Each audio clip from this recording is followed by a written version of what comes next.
सारखं जगायला शिकवणारा मी एकच वाघ बघितला. वंदनीय हिंदुहृदय सम्राट शिवसेना प्रमुख बाळासाहेब ठाकरे. सगळं सुरळीत चालू असताना राज्यकारभार करणं वेगळं आणि संकटांची एकामागोमाग एक मालिका कोसळत असताना त्याला धीरोदात्तपणे सामोरं जात महाराष्ट्राला त्या संकटातून सुखरूप बाहेर काढणं वेगळं. कोरोनाच्या महाभयंकर संकटामध्ये ज्यांनी महाराष्ट्राला सुखरूप बाहेर काढलं ते महाराष्ट्राचे माजी मुख्यमंत्री तथा शिवसेना पक्षप्रमुख आदरणीय उद्धव साहेब ठाकरे. खरं तर महाराष्ट्राच्या माथ्यावर गेली 2.5 वर्ष अनेक प्रश्नांचं ऊन रणरणत होतं.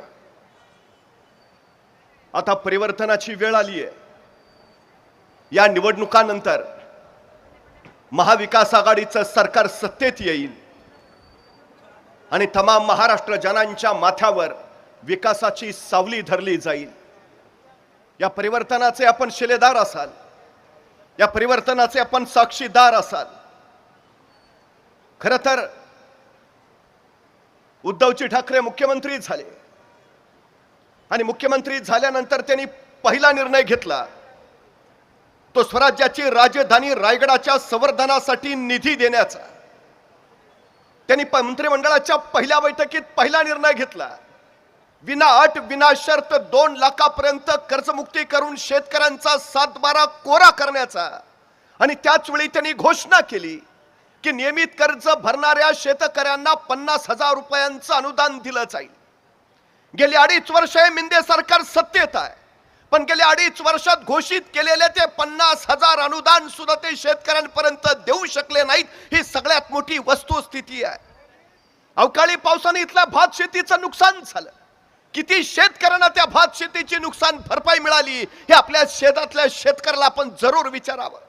कुठल्या दिशेला आपण चाललो आहोत. खरं तर उत्तम पद्धतीने कारभार चालू होता. कोरोनाला या कोरोनामध्ये हॉस्पिटलची कमतरता, डॉक्टरांची कमतरता, कर्मचाऱ्यांची कमतरता, एवढंच नव्हे ऑक्सिजनची कमतरता. पण या सगळ्या संकटावर मात करत उद्धवजी ठाकरे यांनी त्यातून मार्ग काढला आणि महाराष्ट्र सुखरूप ठेवला. परवा सांगलीचा एक स्वच्छता कर्मचारी मला म्हणाला की महाराष्ट्र खरंच भाग्यवान आहे, कारण महाराष्ट्राला अत्यंत योग्य वेळी उद्धवजी ठाकरेंसारखं नेतृत्व मिळालं. जर कोरोना काळात उद्धवजी मुख्यमंत्री नसते तर महाराष्ट्राच्या रस्त्यावर माणसं मरून पडलेली तुम्हाला दिसली असती. त्या काळामध्ये संपूर्ण देशात 5 वेळा सर्वेक्षण झाली आणि देशातील सर्वोत्तम मुख्यमंत्री म्हणून पहिल्या 5 क्रमांकामध्ये उद्धवजी कायमच राहिले. ही उद्धवजींच्या कार्याची पोचपावती होती. कोरोनाच्या काळात सुद्धा महाराष्ट्र थांबला नाही, थांबणार नाही असं उद्धवजींनी घोषित केलं. परकीय गुंतवणुकीमध्ये महाराष्ट्र क्रमांक 1 वर राहिला. बेरोजगारी घटली, उद्योग धंदे महाराष्ट्रात आले, इतक्या तरुणांच्या हाताला रोजगार मिळाला. खऱ्या अर्थानं महाराष्ट्राचा सुवर्णकाळ चालू झाला. पण हेच अनेकांना पाहवलं नाही. त्यांचा जळफळाट झाला आणि त्यांनी शिवसेना फोडली. 40 गद्दार झाले.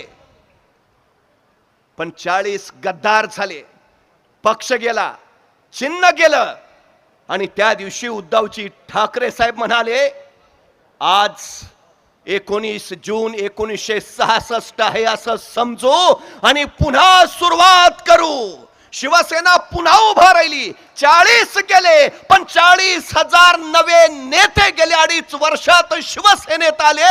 हे शिवसेनेचं विश्वास बळ आहे. खरं तर त्यावेळी गद्दारांनी सांगितलं आम्ही हिंदुत्वासाठी बाहेर पडलो. गद्दारांनी सांगितलं विकासासाठी बाहेर पडलो. गद्दारांनी सांगितलं राष्ट्रवादीचे अर्थमंत्री आम्हाला निधी देत नाहीत म्हणून आम्ही बाहेर पडलो. भिवंडी ग्रामीणचे सुद्धा त्यासाठीच बाहेर पडलेत. मग आता राष्ट्रवादीच्या अर्थमंत्र्यांच्या मांडीला मांडी लावूनच बसतात. मला वाटलं भिवंडी ग्रामीणचा प्रचंड कायापालट झालेला असेल, पण काहीच नाही. मला एक माहिती होतं परमेश्वराकडे जाणारा मार्ग खडतर असतो, पण भिवंडी ग्रामीणकडे येणारा मार्ग सुद्धा इतका खडतर असतो हे मला इथं आल्यावर कळालं. काय विकास आहे, काय विकास. आदिवासी वाड्या वस्त्यांपर्यंत अजूनही पायाभूत आणि मूलभूत सोयी सुविधा पोहोचल्या नाहीत. रस्ते की खड्डे हे कळत नाही. म्हणजे रस्त्यात खड्डे करून ठेवायचं, मग त्यात एखादा घसरला पडला की मग त्याला हे 3 भाऊ उचलायला जाणार, त्याला उठवणार आणि उठवल्यानंतर म्हणणार आम्ही तुला उठवायला मदत केली, आता तू आम्हाला मत देणार ना. तो सद्ग्रस्त म्हणतो मी पाठीवर पडलोय, डोक्यावर नाही. इथली जनता सुज्ञ आहे, त्यांना कळतं कुणी काय केलं, काय झालं, इथं काय परिस्थिती आहे इथली. आज आदिवासी पाड्यांवर पाणी येतं. 10,000 करोड रुपये सिंचनावर खर्च केला, पण तरी अजून पाण्याची टंचाई आहेच. हर घर लन हर घल जल, जलकुंभ योजना, अमृता योजना, सगळ्या योजना आल्या. पैसा गेला कुठं? पाण्यात गेला की खाण्यात गेला? हे जनतेला पक्क कळालंय. एकेका थेंबासाठी ती जनता तरसते आहे. हा इथला विकास आहे. एक खेडेगावात एक आईन तिला 2 मुलं. मुलाचं नाव विकास आणि मुलीचं नाव योजना. आईनं विकासला शेजारच्या गावात शाळेला टाकलं आणि योजनाला सांगितलं आता तू एक काम करायचं, विकास शेजारच्या गावात शाळेला राहील, तो तिथंच राहून अभ्यास करेल, तू रोज सकाळी विकासला डबा नेऊन द्यायचा. विकास शेजारच्या गावात इकडे रोज सकाळी लवकर उठायची, विकाससाठी चांगल्या चोंगल्याचा डबा तयार करायची. चांगल्या चोंगल्याचा तयार झालेला डबा ती योजनेच्या हातात द्यायची आणि सांगायची जा विकासला नेऊन दे. योजना तो डबा घ्यायची आणि चालत चालत विकासच्या शाळेच्या गावात जायची. पण अर्ध्या वाटेत गेली की योजनेलाच भूक लागायची आणि मग ती विकाससाठी दिलेला डबा अर्ध्या वाटेत उघडायची. त्यातलं चांगलं चोंगलं काय असेल नसेल ते खाऊन टाकायची आणि राहिलेला उरलेला डबा मग विकासला नेऊन द्यायची. आईला वाटलं विकासला आता आपण वर्षभर एवढं चांगलं चांगलं खाऊ पिऊ घातलंय, विकास कसा आता जाडजोड झालेला असला पाहिजे. वर्षाच्या शेवटी विकास घरी आला. विकास होता तेवढाच, योजना मात्र मधल्यामध्ये खाऊन फुगलेली. महाराष्ट्राच्या विकासाचं गेल्या 2.5 वर्षात दुसरं काही झालं नाही. नुसत्या योजना खाऊन खाऊन फुगल्यात. विकास मात्र आहे तेवढाच आहे. मी ज्याच्या मतदारसंघात जातो 5,000 करोड दिले, 6,000 करोड दिले, अरे मग गेले कुठं? कधीतरी आम्ही प्रश्न विचारलाय? 2019ला याच लोकांनी निवडणुका लढवलेल्या, त्याच्यानंतर हे सगळे मंत्री झाले. 2024च्या निवडणुकीचा अर्ज त्यांनी भरला तेव्हा त्यांच्या संपत्तीचं विवरण दिलंय. 2.5 वर्ष महाराष्ट्रामध्ये मंत्री असणाऱ्या सगळ्या मंत्र्यांची संपत्ती दुप्पट तिपटीनं वाढली आहे. त्यांच्या संपत्तीनं कोटीनी कोटीची उड्डाणं घेतली. सर्वसामान्य माणसाचं काय? लाडक्या बहिणीला 1500 का? अहो त्या लाडकी बहीण योजनेची एवढी जाहिरात केली, एवढे इव्हेंट केले. अहो त्या जाहिरातबाजीवरचा खर्च जरी वाचवला असता तरी लाडक्या बहिणींना 3,000 रुपये देता आले असते. पण यांना देण्यावर नाही, दाखवण्यात जास्त रस. ही सगळ्यात महत्वाची इथली वस्तुस्थिती आहे. भुकेल्या माणसाला अन्न देणं ही सेवा झाली, पण भुकेल्या माणसाला अन्न कमावण्याची क्षमता प्राप्त करून देणं हे परिवर्तन झालं. सेवा तात्पुरती असते, परिवर्तन कायमस्वरूपी असतं. आणि सरकारचं काम परिवर्तन करणं हे महत्वाचं आहे. पण दुर्दैवानं तसं घडताना दिसत नाही. ही आमची आताची अडचण आहे. खरं तर काल कोल्हापूरच्या सभेमध्ये आदरणीय उद्धवजी ठाकरे यांनी तिथल्या जनतेला काही वचनं दिली आणि तीच वचनं संध्याकाळच्या सभेत महायुतीनं स्वतःकडे घेतली. त्यात आपल्या पदरची 5 घातली आणि लबाडा घरचं अवतान जनतेला देऊन टाकलं. त्यांनी सांगितलं लाडकी बहिणीला आता आम्ही 2100 रुपये देऊ. मग 2.5 वर्ष का नाही दिलं? आता त्यांनी सांगितलं शेतकऱ्यांची कर्जमाफी करू. अरे 2.5 वर्ष तुम्ही सत्तेत होता, घोषित केलेलं 50,000 रुपयाचं नियमित अनुदान तुम्हाला देता आलं नाही. तुम्ही शेतकऱ्यांना कर्जमाफी देणार? मग 2.5 वर्ष काय करत होता? का निवडणुका आल्यावर आता तुम्हाला कळलं करायला हवं? तुम्ही दिला पीक विमा शेतकऱ्यांना. नैसर्गिक आपत्तीनं अनेक नुकसान झालं शेतकऱ्यांचं, नुकसान भरपाई मिळाली. उद्धवजी ठाकरे मुख्यमंत्री होते, पीक विमा वेळेवरच मिळत होता.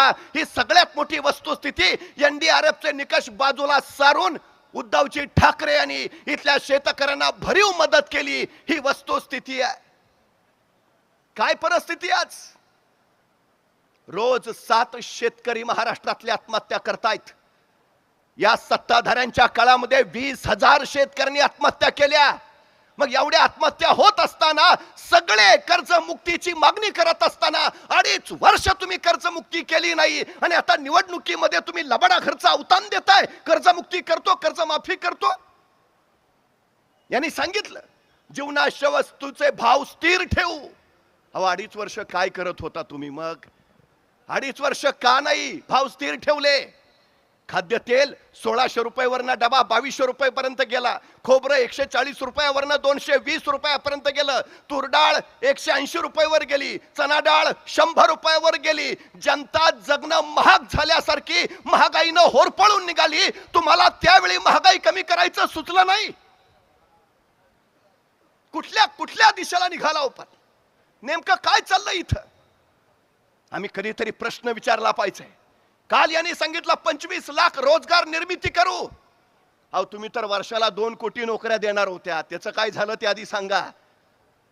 रिक्त असलेली 2 लाख पद तुम्हाला 2.5 वर्षात भरता आली नाहीत. कंत्राटी भरती करून टाकली तुम्ही. एक स्पर्धा परीक्षा सांगा ज्यात पेपर घोटाळा झाला नाही, पेपर फुटला नाही. एक अशी भरती दाखवा ज्याच्यामध्ये घोटाळा झाला नाही. कुठली परीक्षा, कुठली भरती घोटाळा ठरलेलाच आहे. हे हे हे सगळ्यात मोठं कारण. काय परिस्थिती आहे इथली आज?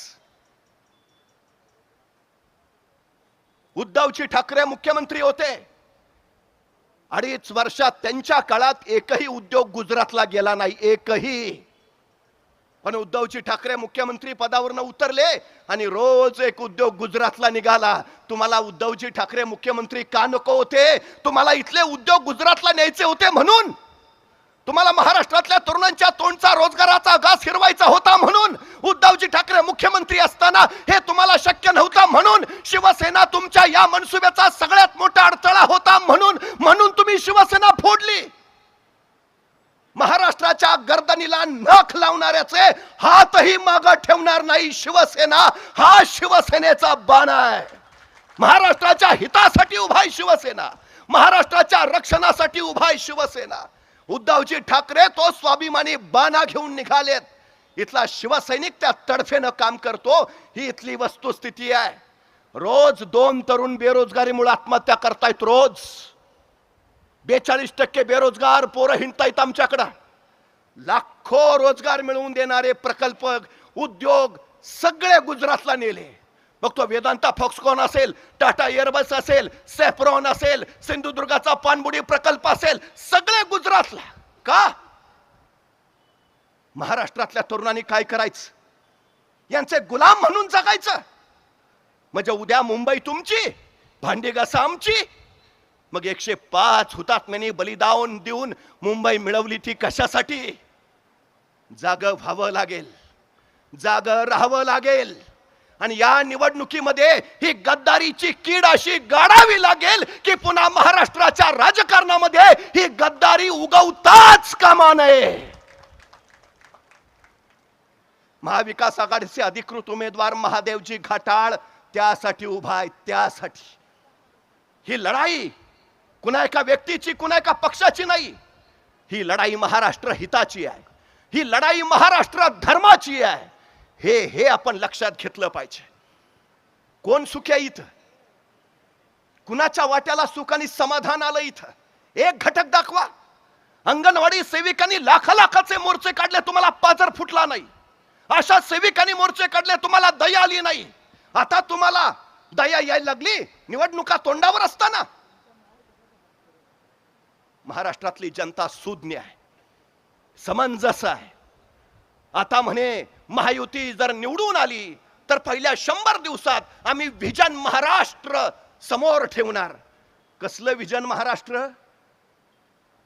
सगळं उरलं सुरलं गुजरातला घेऊन जायचं? काय विजन तुमचं?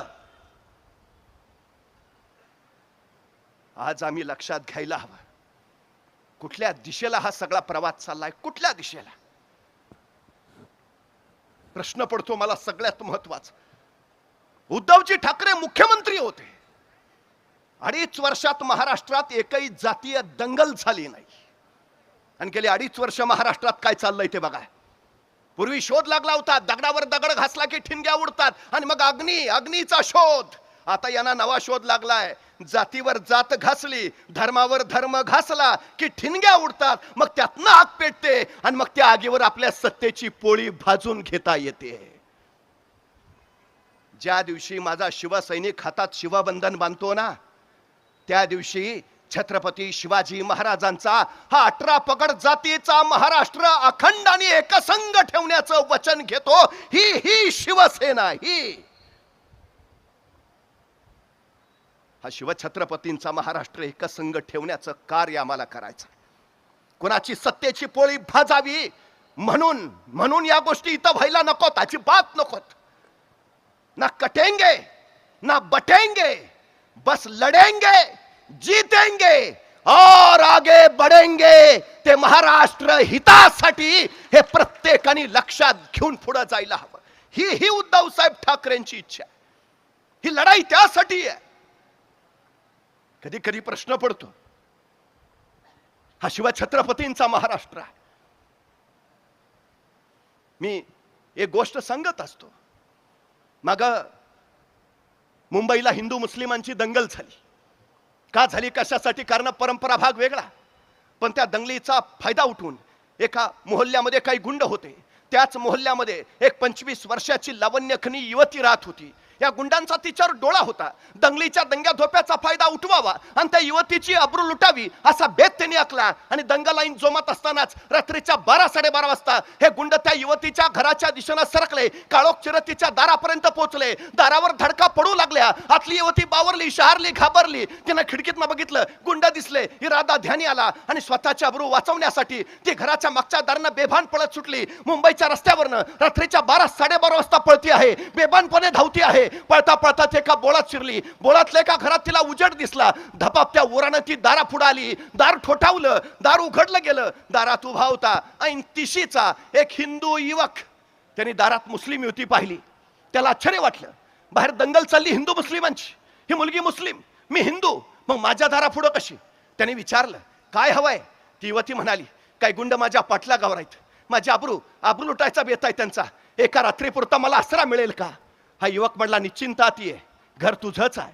तिला आत घेतलं, स्वतःच अंथरून पांघरून दिलं, सांगितलं शांत झोप, इथं तुला कुठलीही भीती नाही. ती युवती झोपी गेली. तो दाराशी राखण करत बसला. ते गुंड परत येणार नाहीत, त्या युवतीला त्रास देणार नाहीत. पण राखण करता करता त्याच्या डोक्यात विचार आला, बाहेर दंगल चालली हिंदू मुस्लिमांची, ही मुलगी मुस्लिम, मी हिंदू, मी का हिंदूच्या घरात तिनं आसरा कसा मागितला. तिला भीती नाही वाटली. ते गुंड तर तिची अब्रूटणार होते. पण घरात मीही एकटा आहे, मीही तरुण आहे. मनात आणलं तर आता या क्षणी इथंच या युवतीची अब्रू मीही लुटू शकतो. मला इथं वाढवणारं कुणी नाही, हिला वाचवणारं कुणी नाही. मग कुठल्या भरोशावर ती माझ्या घरात राहिली आहे. रात्रभर विचार करत राहिला, उत्तर सुचलं नाही. सकाळ झाली, ती युवती जायला निघाली. जाताना तिनं आभार मानले. न राहून यानं विचारलं, बाहेर दंगल चालली हिंदू मुस्लिमांची, तू मुस्लिम मी हिंदू, मी का हिंदूच्या घरात आसरा कसा मागितलास.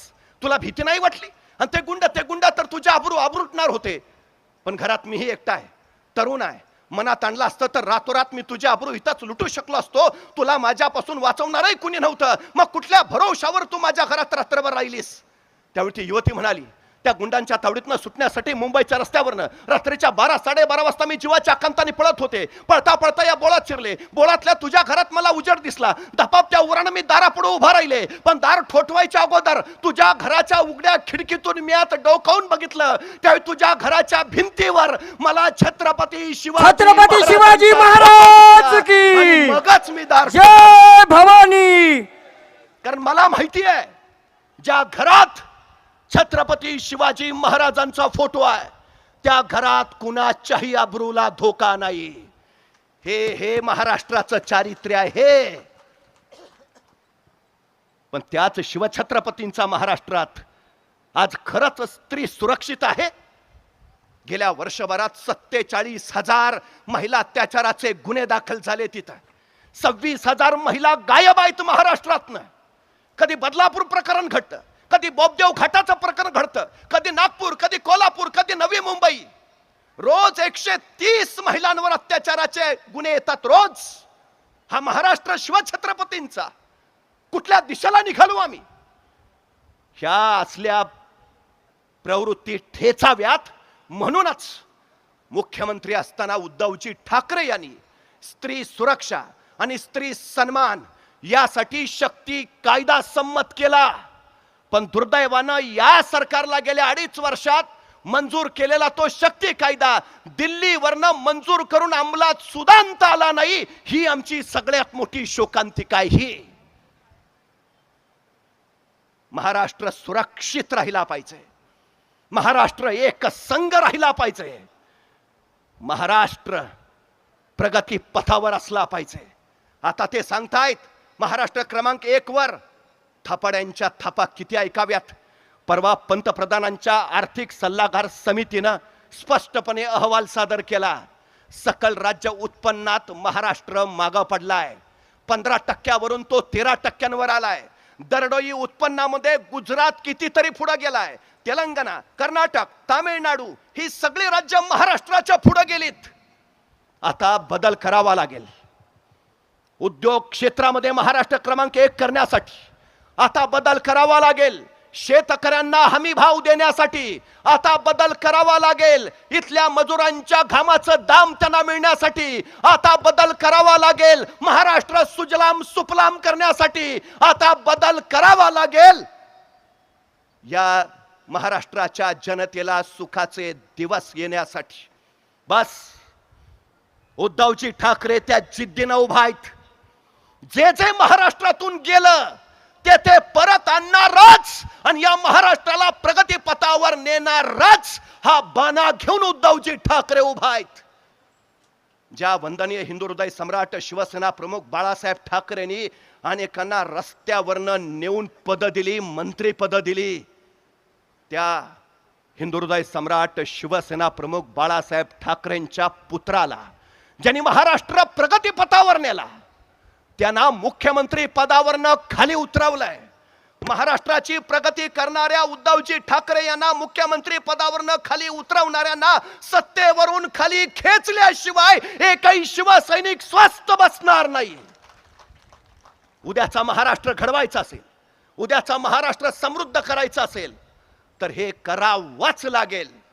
ज्या मशालीनं छत्रपती शिवाजी महाराजांनी स्वराज्याचं अग्निहोत्र पेटवलं, ज्या मशालीनं आई जगदंबे पुढे महाराष्ट्र धर्माचं साकडं घातलं, ज्या मशालीनं स्वातंत्र्य चळवळीमध्ये क्रांतीच्या ज्वाळा निर्माण केल्या, ती मशाल धगधगती राहायला हवी. ती मशाल पुन्हा एकदा पेटायला हवी. भिवंडी ग्रामीण मध्ये महादेव घाटाळांचा विजय करून ही मशाल पुन्हा प्रज्वलित करायला हवी, जी सगळ्या अंधकाराचा नाश करेल आणि महाराष्ट्र पुन्हा समृद्ध करेल.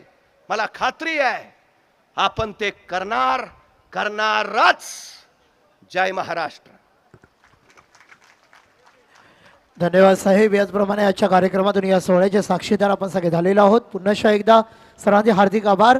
आपण सर्वांनी राष्ट्रगीतासाठी एक साथ उभे राहायचं आहे. आजच्या या सोहळ्याची सुरुवात तसेच आरंभ, प्रारंभ आणि शेवट आणि समाप्ती सुद्धा राष्ट्रगीतातून.